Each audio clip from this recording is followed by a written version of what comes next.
not into that. Give it some gas. Let it start.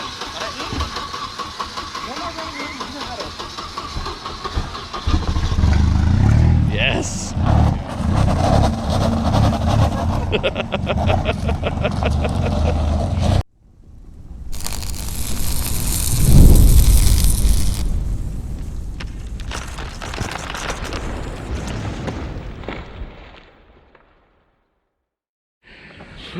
What's up? So we're going on an adventure today. We're out here in Cumberland, Maryland at Corey's shop. He's got a bunch of really cool stuff. He does circle track racing on the weekends.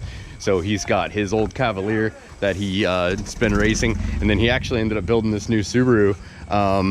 Got it all going, got it painted, and was involved in a little bit of an altercation at the track.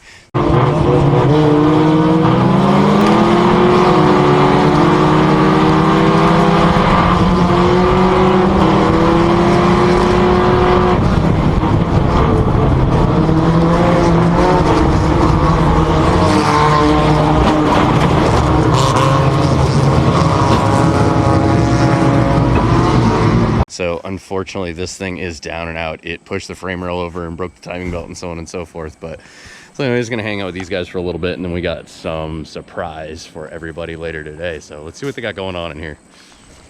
A bit about what they thought. Like, the frame rail is bent back in where the subframe bolts on. Oh yeah, look at that, it pinched it. But this side's almost worse. Oh, moved out pretty far. Oh yeah. Oh look, it tore it off the rail right there, off the apron. Yeah. Shit. So, but it's a dirt track car. Right. So, I mean, whatever. What are the rules on front half of the thing? I can pretty much do whatever I want. Okay, well then just do that. It's dirt track. Like, what are rules? Right. This one's RB. Oh yeah, look at that. Nice. So it's just here, a bumper and roll bar.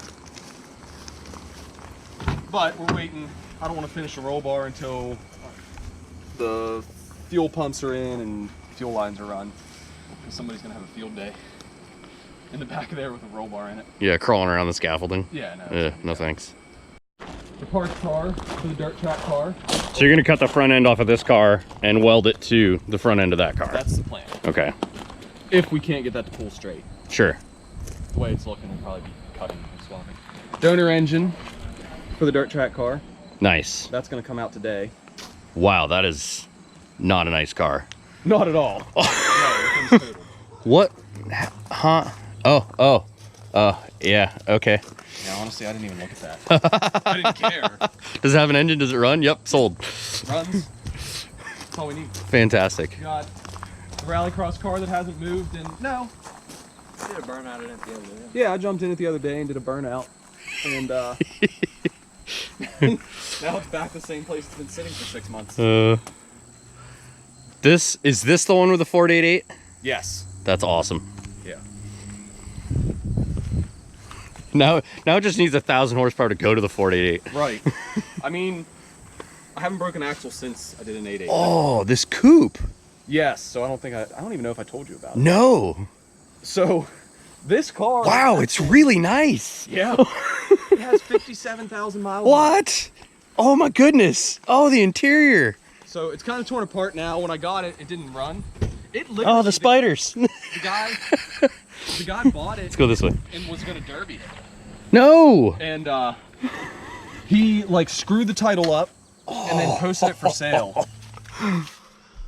Yes. Oh man, God, and it smells like a Volvo too. I learned to drive. So you might not know this. I actually learned to drive in a Volvo DL sedan. It was actually my first car. It's my dad's car.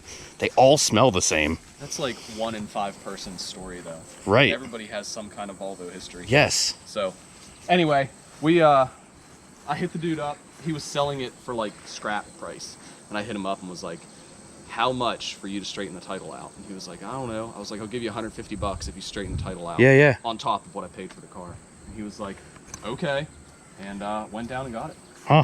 I didn't even ask him mileage. I didn't care. I wouldn't do anything. I would just drive it. Yeah, well, that's what I'm doing. Yeah. I got it running. It was a fuel pump issue. Got it running. It's CIS, so. Which is It's got a fuel distributor. so like an old Bosch system. Yes, right.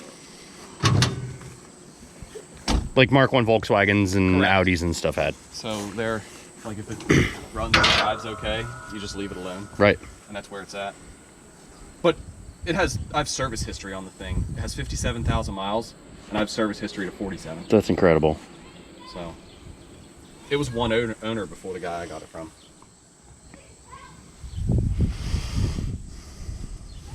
Oh, so this is the vacuum plenum here.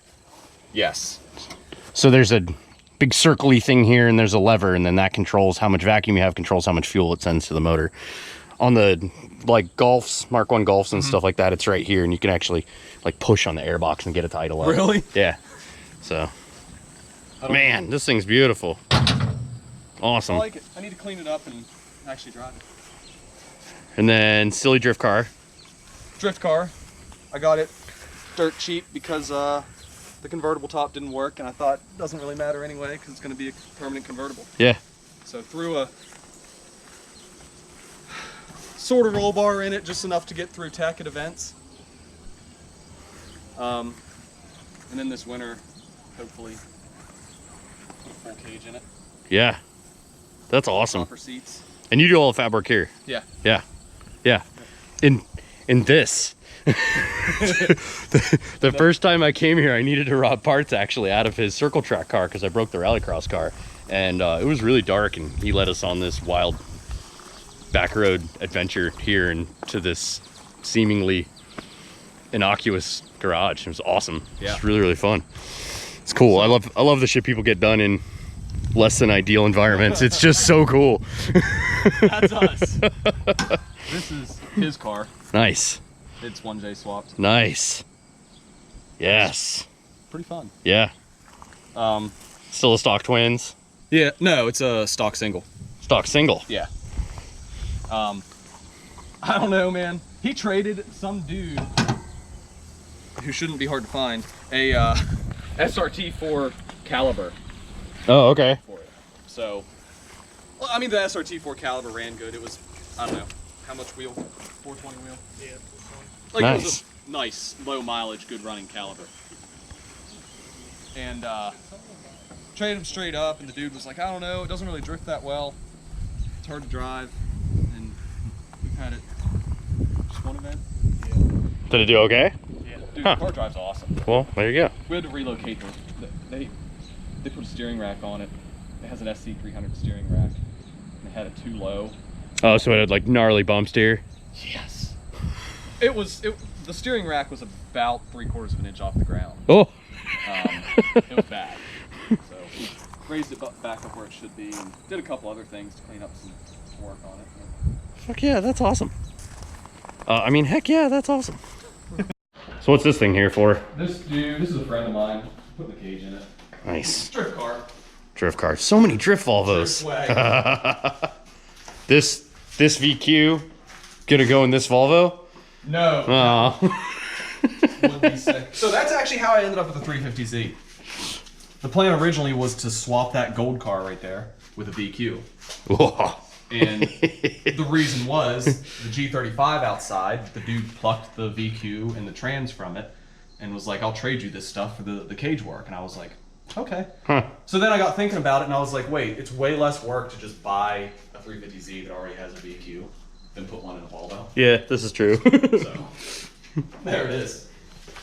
Yeah, this is nice. I like this. This is great. Low mount in the fuel cell and fantastic. In Europe, though, dudes run V230s to 500-600 horsepower without problem. Cast iron block. Yep. What do you use for pistons and rods? I don't know what he's going to use, actually. No idea. And then what do you use for engine management? Or do you just do old school with an FMU and check valves and stuff? He's doing base work. Okay. Cool. So, Okay.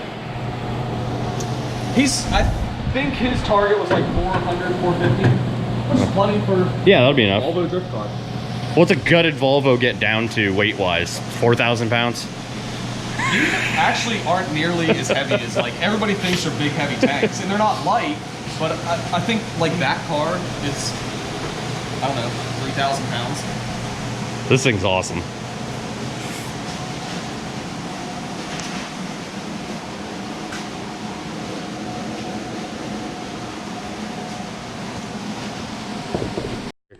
All right, well, that's pretty much it for Corey's shop here. We'll be back here eventually. I'm pretty sure the Miata is going to be coming here, so more on that. I know y'all haven't seen the Miata in quite some time. But anyways, that's it. We're going to continue on our adventure, so say goodbye to Corey, and we'll see you guys next time. All right.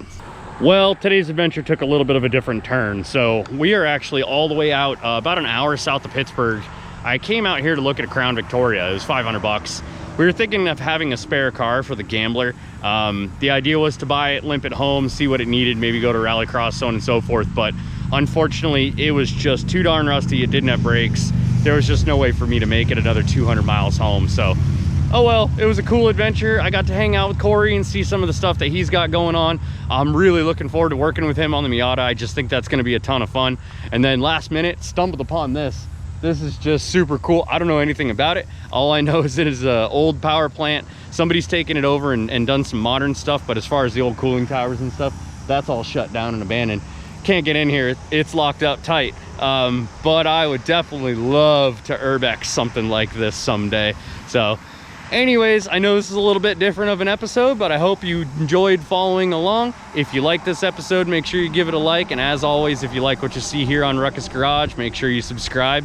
Thanks for hanging out today. We'll see you on the next one.